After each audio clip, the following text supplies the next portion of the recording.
to our City Mayor, Honorable Vicente B. Amante, to our City Vice Mayor, Honorable Justin G. Culago, to all our Honorable City Councilors, to all our department heads and different agencies, to all our fellow uniformed personnel present here today, isang nag-aalab at mainit na umaga sa ating lahat.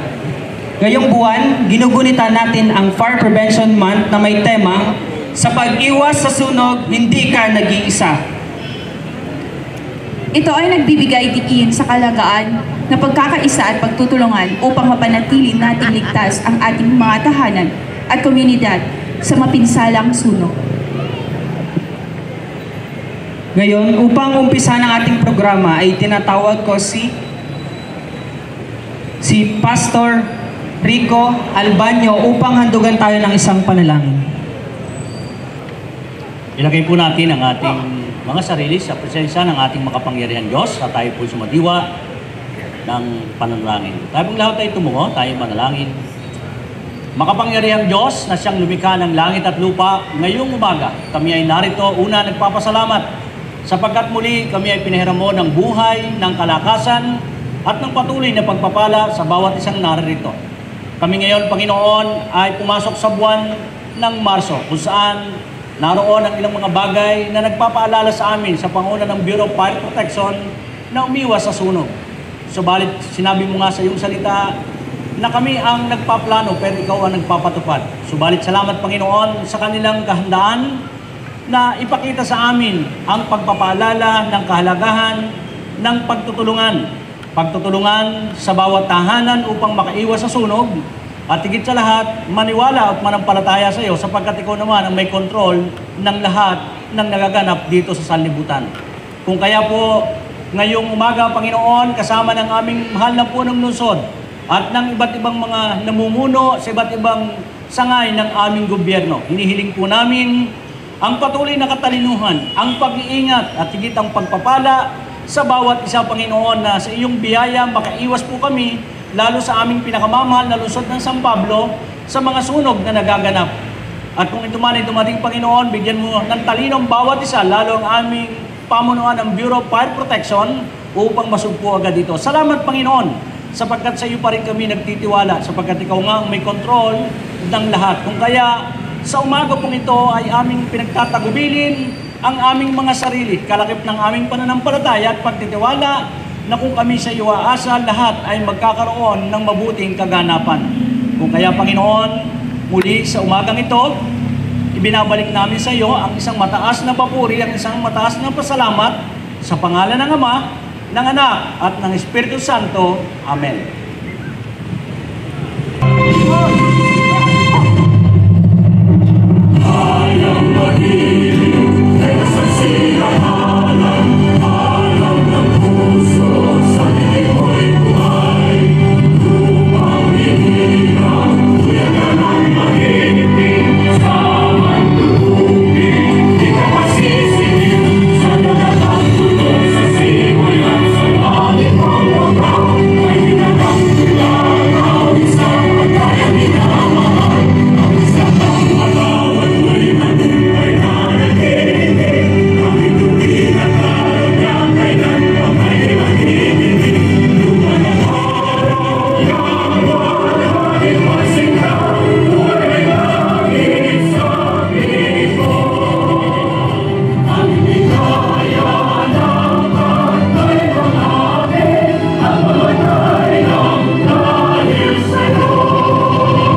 Itaas po natin ang ating kanang kamay sa ayos ng panunumpa.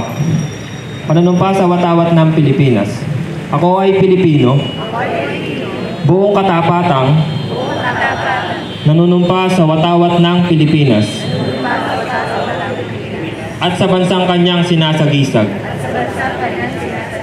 na may dangal, katarungan at kalayaan na ipinakikilos ng sambayan ng makadiyos, makakalikasan, makatao, at makabansa.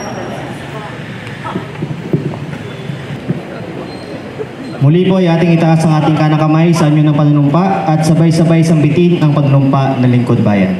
Ako ay isang lingkod bayan, pangangalagaan ko ang tiwalang ipinagkaloob ng mamamayan. Maglilingkod ako ng may malasakit, katapatan at kahusayan na walang kinikilingan. Magiging mabuting halimbawa ako at magbibigay ng pag-asa at inspirasyon sa aking kapwa lingkod bayan. Lilinangin ko ang aking sariling kakayahan upang sa lahat ng panahon ay makapaglingkuran ko ng buong kahusayan ang sambayanan. Hindi ako makikibahagi sa mga katiwalaan sa pamahalaan. Pipigilan at isisiwalat ko ito sa pamamagitan ng tama at angkop na pamamaraan. Isasabuhay ko ang isang lingkod bayang makadiyos, makatao, makakalikasan at makabansa. Tutugon ako sa mga hamon ng makabagong panahon tungo sa adhikaing matatag, maginhawa at panatag na buhay. Sa mga tungkulin at hangaring ito, kasiyahan nawa ako ng may kapal. Quality policy. We, in the city government of San Pablo, the city of Seven Lakes, a premier tourist destination, light industrial and educational hub in Calabarzon, committed to good governance and sustainable development, to deliver quality services to satisfy its customer, constituents, and other interested parties to the best of our abilities and resources. We commit ourselves to continually improve and make all the processes easier in the management system at all times for the attainment of the ultimate goal of the city government. The BFP uniforms. The uniform is a distinctive attribute of a unit, which identifies and separates one organization from the other. The person wearing the BFP uniform must bear the honor it represents and the seal it symbolizes. It should always be worn with pride and dignity. Ladies and gentlemen, the different uniforms of the Bureau of Fire Protection. Let me start with dress blue. Formal dress being used by the commission and non-commissioned officers during special and formal occasions of the BFP. It is wearing by FO1 Marlo P. Alay and FO1 Junela Marie C. Ligay. Office attire type B. Formal office attire for non-commissioned officers. It is used for BFP conference, BFP parade, rank inspection, flag raising ceremony, flag retreat and courtesy call, official business transaction, fire safety inspection, and funeral march. It is wearing by FO1 Camille Eden M. Villegas. General Office Attire Type C. Formal office attire for non-commissioned and commissioned and non-commissioned officers. It has an embroidered badge, nameplate, ranks, and patches. It is wearing by FO1 Ivan C. De Guzman.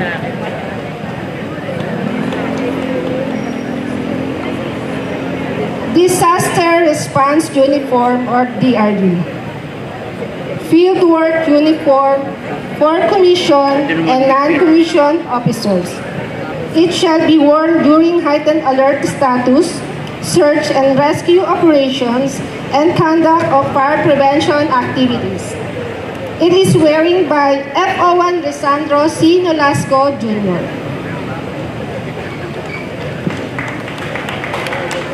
EMS uniform or the Emergency Medical Service. Used by the BFP EMS personnel when providing emergency medical service. It is wearing by SFO1 Richie B. Maligaya. Athletic uniform. BFP athletic uniform shall be worn during athletics, physical fitness, and outdoor program activities. It is wearing by FO3 Arian A. Abiñante and FO1 Darrell D. Dries.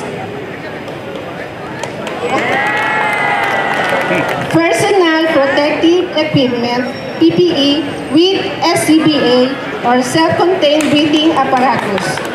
Used in fire operation to provide protection from heat and other harmful substances.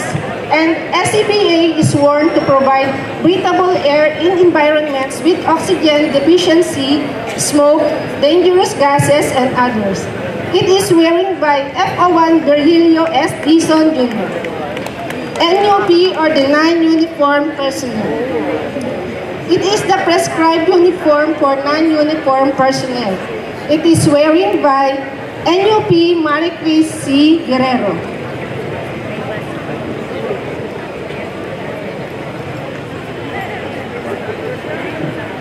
And the BFP official mascot. Perong Bumbero.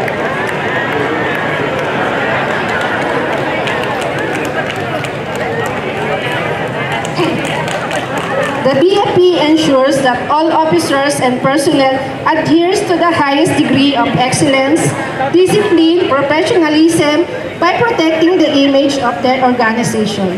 It also promotes awareness and familiarization of the public to the Bureau of Fire Protection. Let's give them a round of applause of the different uniforms of the Bureau of Fire Protection. Thank you.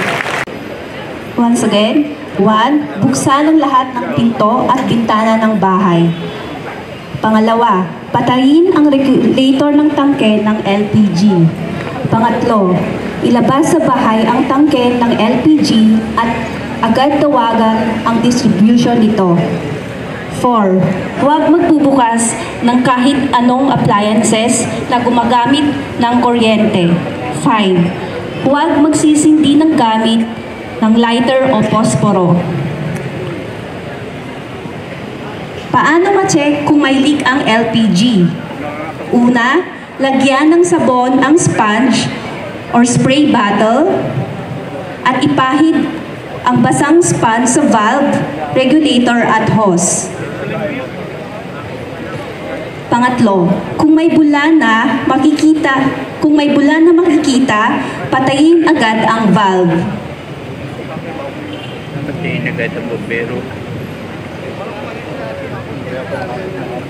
Kapag sumisingaw at nagliliyab na, ang well-maintained na LPG tank ay hindi basta-basta sumasabog. Kung hindi nadarang sa apoy ang valve, pihitin lamang ito upang matigil ang pagsingaw at kusang mamamatay ang apoy. Takpan ang dulo ng hose na pinagsisimulan ng apoy at maaaring gamitin ang pagtupi ng hose upang matigil ang pagsingaw ng gas at patayin ang valve. Ngayon naman po, ito po ang tamang paggamit ng ating mga fire extinguisher. Sa paggamit ng fire extinguisher, narito ang mga kailangang tandaan. Ang T-pass. T, twist the pin. P, pull the pin. A, aim at the base of the fire. C, squeeze the lever. Sweep side to side.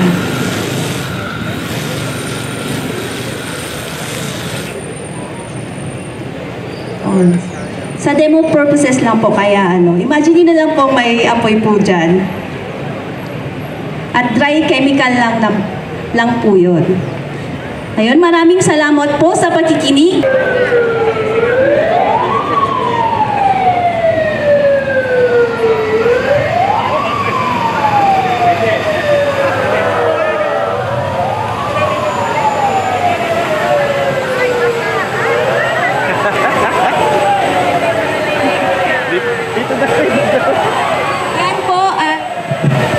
Yan po ang sulit. Isimipag mo yan. Simipag. Yan. Yan ang full pag. Okay, buka mo. Full pag. Yan. Pag kailangan po namin ay tulak ang usok, yun po ang ginagawa. Full pag. Full pag. Yan. Shower. Okay? Thank you. Thank you.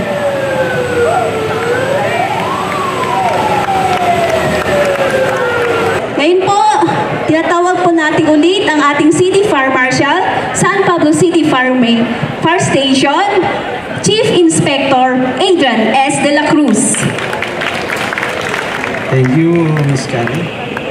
Mainit na pagbati at pasasalamat sa ating mahal na mayor, kay Mayor Vicente Vic Amante, Mayor Sir, sa ating Vice Mayor, Sir Justin Ulago, Sir, sa ating sangguniang bayan members, mga konsyala, Sir, Ma'am, hindi ko na kayo maisa-isa, sa ating LGUO, kay Mama Maria Alma Barrientos, Ma'am, sa ating PNP Chief, Colonel Saldivar, sa BGMP, kay Colonel Salye, all departments and section heads, BAP personnel, ladies and gentlemen, at sa ating Pastor Rico nga pala, Pastor, sa lahat na nandito, magandang morning po sa ating lahat. Magandang morning! March is declared the official observation of Fire Prevention Month with theme, sa pag-iwas sa sunog, hindi ka nag-iisa. To provide awareness and education about preventing fire accidents.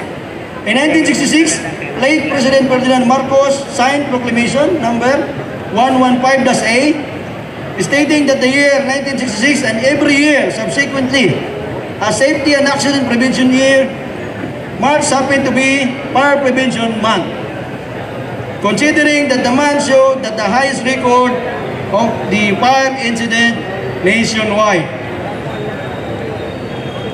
Fire Prevention Month, protecting lives and property. Join us in the observing Fire Prevention Month this March, dedicated to raising awareness about fire safety and prevention. Here's what you need to know. Una, learn about fire safety measures, such as installing smoke alarms, creating fire escape plans, and practicing fire drills regularly.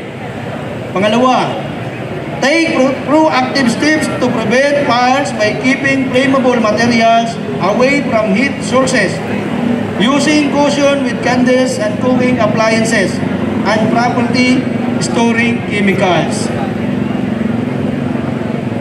Spread awareness in your community by organizing fire safety workshops, sharing resources, and encouraging others to prioritize fire prevention. Pang-apat, equip your home and workplace with fire extinguisher, first aid kits, and emergency contact information.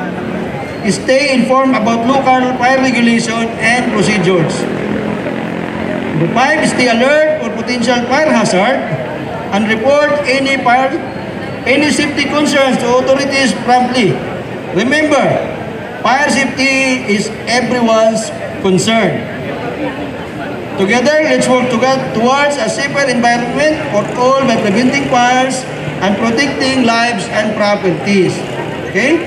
Ang San Pablo Fire Station, for the accomplishment report, ang ating pong koleksyon sa January to December 2023, 12,796,290.70 centavo. Ngayon, kasalukuyan, January to February 2024, 6,614,120.06 centavo. 2023 po yun. Ngayon, 2024, 6,700,703.07. Yun po ang koleksyon natin as of now. Palakpakan naman natin ang San Pablo. At sumubra na po tayo sa ngayon. Na-meet na natin yung, nalampasan na natin yung last year na koleksyon. Po, number of fire incident naman tayo. January to December last year, mayroon tayong 15. Doon sa cover na January to February, may isa tayong sunog. Ngayon po, mayroon tayong 3 na, January to February. Then sa fire safety inspection, period covered, January to December, meron tayong 6,524 establishment inspected. At sa January to February last year, 2,027 lang po ang inspeksyon. Ngayon po, umaabot na tayo ng 2,698. Para po sa inyong kaalaman, ang Bureau of Fire San Pablo ay meron po kaming 28 personnel. Kasama na po ako doon. 18 po ang mali, ibig sabihin lalaki, at 10 yung pimali. Meron kaming fire truck na 3, kasama na po yung bagong dating na galing kay sa initiative po ni Congressman Ambin Amante. Ayan na pong nasa harap na yan. Yun po yung bago nating fire truck na ibinigay lang noong December 21. Then meron din kaming 2 service vehicles, yung FB at yung pong nakadisplay na isang fire rescue pick-up. Yan po. Yan po yung 20% LGU share ng San Pablo from National Agency. Again, thank you and good morning. Yun lang. Maraming salamat po. Muli po ang pagbati sa ating Bureau of Fire Protection para po sa selebrasyon ng Fire Prevention Month ngayong buwan. Binabati ko rin po ang mga kababaihan sa buwan ng Marso dahil ngayon po ay kasabay ng Fire Prevention Month ay sineselebrate din po ang Women's Month. Ngayon po, palapakan naman po natin ang mga kababaihan. Atin pong tinatawagan ang ating napakasipag at laging maaasahan ang ating ikalawang punong lungsod, Vice Mayor Justin Colago. Bagong lahat, ating pong pinasasalamatan ang ating pong City Fire Marshal sa pangunguna ni Sir Adrian de la Cruz. Palapakan po natin. Talaga pong ngayong panahong ito at kahit naman ibang mga araw ay talagang kailangan po lagi kayo, hindi lang ng lungsod, maging ng ating pong mga karatig pa rin pong mga bayan dito po sa lalawigan ng Laguna. At hindi lang naman po ito ang tinutulungan ng ating pong City Fire Marshal, maging kung saang malapit na lugar ay talaga pong sila ay handa pa rin makatulong. At well-deserved na palapakan po natin dahil magandang programa, magandang uniforme ng ating City Fire Marshal. Palapakan po ulit natin ng ating po City Fire Marshal. Ganon din po, atin din pong binabati ang atin din pong mga kasamahan pong mga konsehal ng bayan. At ito po ay sa pangunguna ng ating pong former Vice Mayor, Konsehal Angiang. Pakita ka dito. Ito, pinakikita ang power ng kababaihan. Nasaan mga kababaihan natin? Ayun, ayun o. So, ibig sabihin, kahit sino mga kababaihan, kung anong mga pangarap sa buhay, ay pwedeng-pwede nyong marating. Dahil isa na pong role model, ang isa po nating former Vice Mayor. Nandito rin naman ang ating pong inahangaan. Walang kakupas-kupas pong sumusuporta sa pamahalaan ng lungsod ng San Pablo, ang ating pong walang ibang officer ng DILG, Ma'am Alma Barrientos. Palapakan po natin. Women's power pa rin talaga. Ayan po, nandyan po. Mamaya, tatawagan natin. At ganoon, nandito rin po ang ating pong iba't ibang konsehal. Unahin natin, Konsehal Ambo Amante. Dito ka. Dito ka sa harapan. Ayan, dito ka. Konsehal Francis Calatrava. Dito ka. Konsehal Asibeto. Dito ka. Sa harapan. Oh, dito ka para makita kayo. Mamaya ang senior. At baka naman mamaya, kung sino yung huli kong tatawagin, medyo pa-senior na yun, Si Konsehal Martin Adriano, dito ka, kita mo naman, Korean ang dating. Tama-tama yung code mo sa ganitong panahon. At ganun din, nandito din, si Konsehal Shaira Medina, dito ka. At ganun din, nandito si Konsehal Tibor Amante, dito ka. At siyempre, nandito ulit, Honorable Yang, Women's Month. Bigay mo ang power mo, Honorable Yang, dito ka. Ilan na natin? Konsehal Maneng Amante, dito ka. Minabati natin ang mga chairman, mga ex-chairman, dito ka. Konsehal Maneng. Tawagin natin si Consial Richard Pabico. Hindi pa rin senior yan, ha? Dito ka, ayan. Ito, pinakabata muna sa amin. Consial Doc Tixon, dito ka, ayan. Mga gusto pa maglugaw, ha? At syempre, lahat ng department heads at ang ating PNP, ganon din ang mga barangay chairman. Nasa ng KLBL? Nasaan, ha? Nakakulay pula, headed by Senior Eva Tixon. Ang ating pong Pastor Rico Albanyo, maraming salamat po sa pagdarasal ngayong umagang ito. At maging ang lahat po ng ating pong samahan po ng kababaihan. Hindi ko na papakahabaan dahil alam nyo po sa iba pong lugar ay talaga pong 44 degrees ang talaga pong nadadanasang init. At mapalad tayo sa lungsod ng San Pablo, hindi naman po natin inaabot yon. Ganun pa man, ay syempre naipalala na po sa atin ng ating City Fire Marshal kung ano po talaga ang ating pong kaimportante pagka ganito po ang panahon, pag Marso. Alam niyo na po yan, at ang mga appliances, alam niyo na po ang mga protocol dyan. Pero patungkol naman sa health, kailangan po sa lahat po ng vulnerable, lalo na po yung mga nagtatrabaho sa harapan ng araw, sa tirik na araw, laging uminom po ng tubig. Yan po ang laging paalala sa atin ng ating butihing Mayor Vicente Vic Amante, at syempre po maging ang ating city admin at ang ating congressman. At ngayon naman po, proud to say, i-report ko lang po sa inyo, dito lang pong nagdaang isang linggo, tayo po ay nagtungo dito sa Santa Rosa. Nakatanggap po tayo sa pangunguna ng ating butihing mayor na tinatawag po nating Certificate of Recognition. At ito po ay dinaraos nga po dito po sa Santa Rosa, Laguna. Ito po yung School Regional Conference. Para po ito po yung sa DepEd. At tayo po ay nag-host nito pong tinatawag na English broadcast, na ito naman po ay ating din pinagmamalaki. Kung kaya nga po, ito naman po sa inisyatibo pa rin ng ating butihing mayor at ganoon din ng ating pong masipag na superintendent na si Ma'am Girlie Ilagan. At ganun pa man, alam po naman natin sa tuwi-tuwi na ang ating payo ng ating butihing mayor na kahit ano po ang ating pong suong mga problema, kayang-kaya po nating harapan yan, basta po tayong lahat ay magkakasama.